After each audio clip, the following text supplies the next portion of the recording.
I heard the story of Fatima. Fatima is a 26-year-old mother with a 4-year-old son, and she is one of 10,000 Bangladeshi factory workers who lost their job overnight during COVID. You see, that was a direct result of companies in Australia and other parts of the world cancelling their orders because their retail branches here were closed down and they couldn't sell. And in the first month of COVID, $3 billion worth of orders were cancelled.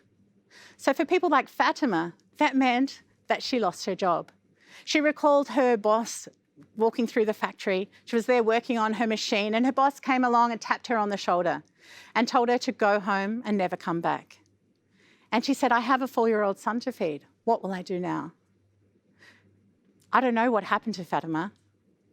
I have a 4-year-old, and sometimes at night when I'm preparing her meal, I think about Fatima and her little boy and wonder what happened to them. There's no JobKeeper in Bangladesh.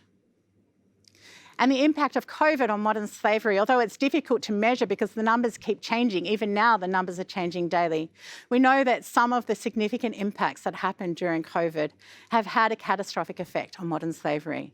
People in supply chains like Fatima that were affected, people who were making our PPE here in Australia and around the world.